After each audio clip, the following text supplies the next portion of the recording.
Assalamualaikum warahmatullahi wabarakatuh.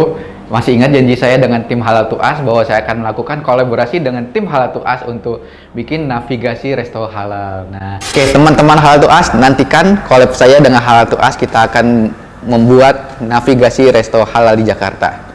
Hari ini kita akan mengecek satu restoran yang direkomendasikan oleh tim Halal to Us. Kenapa kita rekomendasikan resto ini? Resto ini saat ini memang belum sertifikasi halal, tapi kita udah melakukan DM, kemudian melakukan pengecekan juga dengan ownernya. Dan ownernya akan open banget dengan semua bahan, dan bahkan nanti kita akan boleh berkunjung ke dapurnya untuk mengetahui apakah bahan yang digunakan halal, kemudian apakah ada menggunakan bahan tambahan makanan yang tidak halal. Nah, ini nama restorannya adalah Dapur Suami Istri. Dan untuk disclaimer, ini resto aku nggak endorse ya, jadi kita benar-benar bayar, kita buat untuk sebagai referensi nanti ke depannya untuk teman-teman jika suatu saat ingin makan siang dan ingin mengetahui apakah restoran tersebut halal atau tidak. Dan kebetulan ownernya mereka sedang ikhtiar untuk proses sertifikasi halal, sehingga saya akhirnya memberanikan diri untuk mereferensikan restoran ini kepada teman-teman. Tanpa panjang lebar, kita langsung menuju restorannya.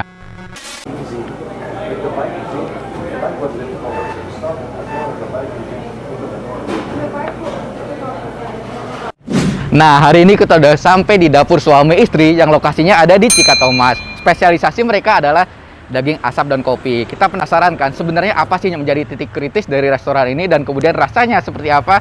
Mending kita masuk aja, yuk. Kita masuk ke dalam yuk.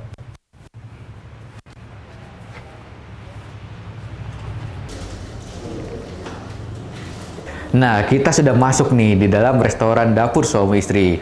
Oke, ikuti kita. Pas banget hari ini kita kebetulan ketemu dengan ownernya Mas Ari. Assalamualaikum Mas Ari. Waalaikumsalam warahmatullahi wabarakatuh. Oke Mas, bisa jelasin mengenai Dapur Suami Istri ini sebenarnya konsepnya seperti apa sih? Jadi awalnya tuh Dapur Suami Istri itu sebuah dapur sih. Dapur di mana saya dan istri aja yang ada di dapur. Terus kita awalnya itu mulai bikin rendang. Ya awalnya rendang dan sampai sekarang masih kita jualan online. Itu berjalan pada saat itu, tapi kita belum punya nama. Akhirnya kita ngobrol-ngobrol rembukan, keluarlah nama Dapur Suami Istri. Karena ya di dapur hanya ada saya dan istri waktu itu. Oh, lucu juga ya Mas konsepnya. Jadi ini benar-benar berdasarkan dari pasangan suami istri, lahirlah namanya Dapur Suami Istri. Oke Mas, saya mau tanya lagi nih. Sekarang restonya udah sertifikasi halal belum ya? Saat ini memang kita belum bersertifikasi halal. Kami menuju ke arah sertifikasi halal. Kita sampai saat ini juga masih meyakinkan customer juga apa ya, bahan-bahan dasar yang kita pergunakan itu sudah bersertifikasi halal. Nah, kita boleh masuk dapurnya Mas Ari nggak? Boleh, yuk. Oke, teman-teman kita lanjut ke dapur yuk. Oke, sekarang kita sudah ada di Dapur Suami Istri. Makasih Mas Ari sudah ngasih waktu untuk kita masuk ke dapurnya. Jadi sebenarnya untuk teman-teman ketahui bahwa yang namanya halal itu bukan hanya nopok dan knowledge. Ada juga namanya penggunaan bahan baku tambahan makanan atau biasa kita sebut dengan BTM. Misalnya tadi saya cek nih apakah menggunakan saus-saus yang haram, misalnya angcu. Kemudian untuk roti-roti atau bakery, biasanya kita akan cek juga nih apakah mereka menggunakan bahan tambahan makanan yang halal atau enggak. Misalnya tadi ada menu croissant nih. Croissant itu biasanya mereka menggunakan shortening. Kita harus cek nih shorteningnya halal atau enggak. Tadi kita udah cek kan dapurnya Mas Ari dan alhamdulillah Mas Ari juga paham bahwa bahan-bahan yang digunakan sudah bersertifikasi halal. Dan kemudian aku juga baru dapat informasinya loh teman-teman. Coba lihat sini. Ini kan namanya arang kayu. Jadi arang kayu itu sebenarnya ada juga yang dalam bentuk cetakan. Kalau di Indonesia sih aman sih karena rata-rata kita menggunakan kayu. Tapi kalau di luar negeri biasanya ada tambahan tulang, bisa dari tulang sapi, tulang babi. Nah itu yang bisa bikin kontaminasi. Oke, kita lihat nih, arang ini sebenarnya dipakai untuk pembakaran dagingnya Mas Ari nih. Mungkin kita pengen bertanya juga ke Mas Ari mengenai komitmen halalnya sendiri. Bagaimana sih prosesnya sampai akhirnya Mas Ari mengetahui bahwa untuk produksi makanan itu nggak hanya nopok dan knowledge. Bahan makanan, saus juga seperti yang kita bicarakan juga harus sertifikasi halal. Mungkin Mas Ari bisa share? Baik, awalnya memang dari awal itu kita selalu menyediakan atau mengadakan barang-barang yang selalu bersertifikasi halal terlebih dahulu. Jadi dari daging sampai ke sausnya itu harus bersertifikasi halal. Nah, dari supplier daging pun kita juga meminta sertifikasi halal tersebut.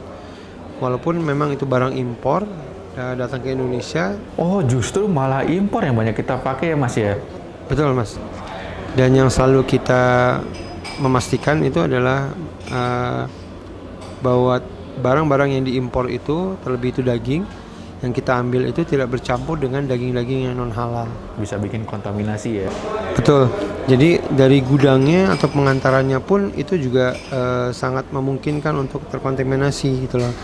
Jadi kita udah mulai concern dengan hal seperti itu. Pun juga saus-saus gitu loh. Karena saus ini juga punya peranan penting dalam masakan kita, dan alhamdulillah sampai sekarang saus-saus kita yang kita dapatkan itu bersertifikasi halal semua. Jadi ya, banyak teman-teman yang saat ini mereka belum sadar bahwa yang namanya pencampuran produk antara halal dan non-halal itu udah bikin kontaminasi Mas ya. Ibaratnya nih Mas, pas itu kita mau makan di satu restoran nih, ternyata ada menyediakan menu pok dan no pok. Udah, bagi saya itu udah baik, saya nggak akan makan di sana. Karena udah jelas takutnya kena kontaminasi semua itu makanan. Kemudian ternyata aku baru tahu loh Mas, bahwa pengiriman barang itu sudah masuk ke dalam sistem jaminan halal. Gak sesimpel nopok dan nolat ya, ada juga ternyata penyimpanan barang sampai pengiriman barang. Nah, yang proses ini yang akan menjadi jaminan ketika kita mendapatkan sertifikasi halal. Jadi kalau restoran yang sudah bersertifikasi halal udah bikin tenang customer ya Mas. Apalagi kita sebagai muslim wajib mengkonsumsi makanan yang halal. Oke Mas, dari tadi kita ngobrol doang nih Mas, aku udah lapar nih. Nah, sekarang aku pengen tahu nih, apa sih menu andalan dari dapur suami istri? Menu andalan kita yang original itu adalah nasi daging asap, yaitu bisa nasi sapi asap atau ayam asap. Yang kita sandingkan di situ pakai sambal mata, pakai tumis pepaya Jepang. Dan habis itu ada lagi nih namanya SHS. Apa tuh Mas? SHS itu sambal hijau spesial atau nasi goreng SHS. Plus sama 90 gram daging asap ya. Wih, semua menunya berarti memang pakai daging asap ya Mas ya? Betul, semuanya kita ambil dari daging asap. Dari situ baru kita kembangkan lagi, ada croissant, ada salad, dan yang lain-lain. Waduh, dengernya aja udah lapar Mas. Oke, aku penasaran nih, pengen coba. Jadi mungkin sekarang aku makan dulu ya Mas. Mau aku review nih, dan nanti akan ku infokan rasanya ke teman-teman.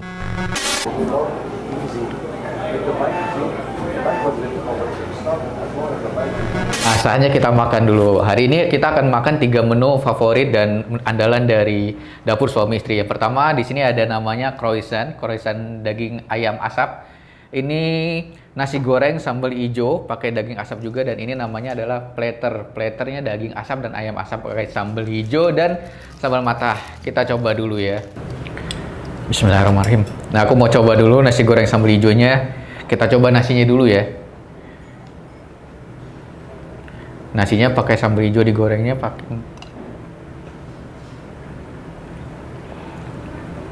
Enak sih. Sambal hijaunya dia nggak terlalu pedes, jadi masih bisa dimakan. Lebih rasa sama nasi goreng, mirip-mirip nasi goreng Padang sebenarnya. Karena ada rasa sambal hijaunya sendiri. Dan kita coba makan dengan daging asapnya. Topping daging asapnya kalau kamu lihat udah dikasih sambal hijau juga. Jadi bakalan berasa daging asap sambal hijau. Coba ya. Ini ada kayak daun bawang ya. Nah, pas dimakan dengan sambal hijaunya baru kerasa pedesnya.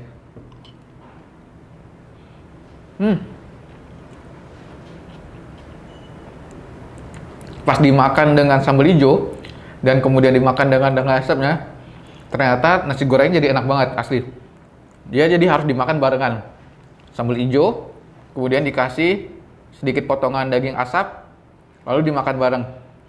Jadi kalau kepisah-pisah dia cuma berasa nasi goreng biasa aja, nasi goreng sambal hijau. Tapi pas dimakan daging asap, sensasi smoke dari daging asapnya tuh bikin nasi goreng lebih enak. Ya. Jadi saran aku kalau makan dibarengin aja, jangan kepisah-pisah.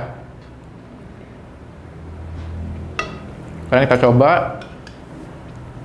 Kalau emping gak usah bahas ya, emping kan rasa standar lah. Nah, yang kita bahas adalah platternya. Ini platternya kebetulan ada daging sapi dan daging ayam. Ini kalau kamu bisa cium aromanya, baunya wangi banget. Jadi Bau daging asapnya, ini smoky-nya enak banget. Dia di smoke selama berapa jam ya, jadi masuk sampai ke dalam. Daging sendiri dia juicy banget. Di sini kamu bisa lihat nih daging ayamnya caramelize dan matang sampai ke dalam. Aku coba ganti. Aku coba pakai garpu ya. Favorit aku sih selalu makan tuh pakai sambal matah. Karena sambal matah itu akan bikin sensasi ada rasa Bali di daging asapnya sendiri. Aku coba dua.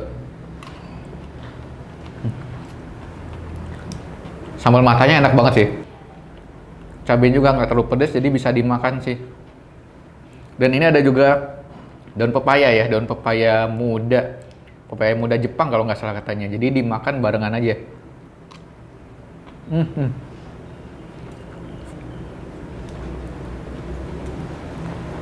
Sekarang kita coba daging sapi.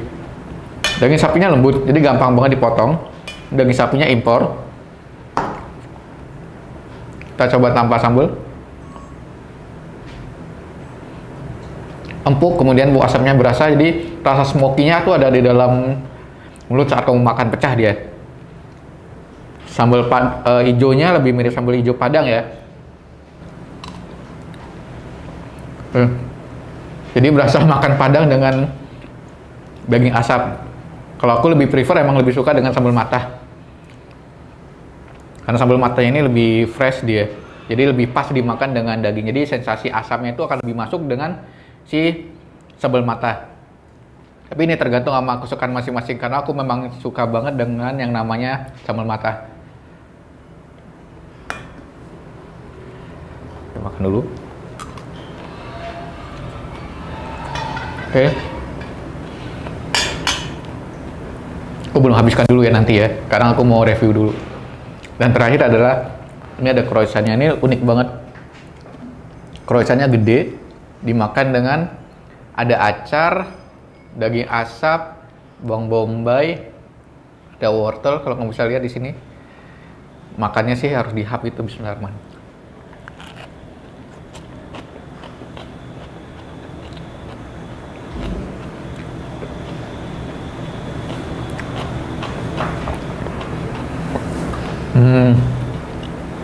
Croissantnya lembut dia.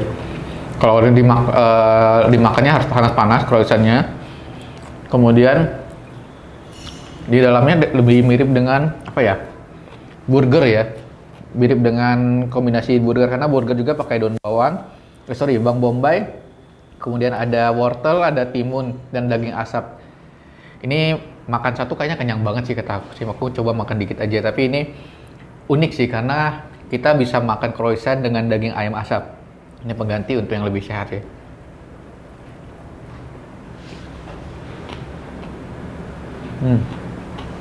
Oke sih. Oke, aku makan dulu ya biar kamu nggak terlalu ngiler dengan makanan aku. Nanti kalau udah selesai makan, kita bayar-bayar dulu ya. Oke, bye ya. Duluan ya, aku makan ya.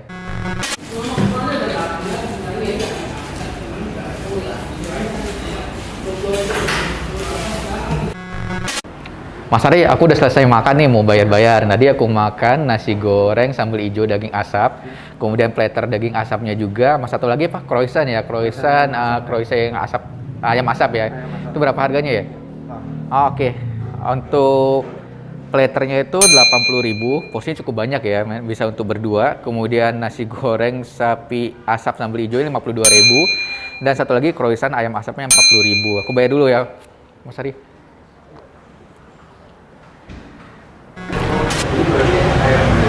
Nah teman-teman halal, hari ini kita udah selesai review makan di Resto Dapur Suami Istri. Untuk kamu yang punya rekomendasi makanan enak, resto halal, kamu bisa berikan komentar kamu di kolom komen di bawah ini. Dan ingat bahwa makanan halal itu pasti enak. Kita akan ketemu lagi di section selanjutnya. Halal to us, was here. Bye, sampai ketemu lagi.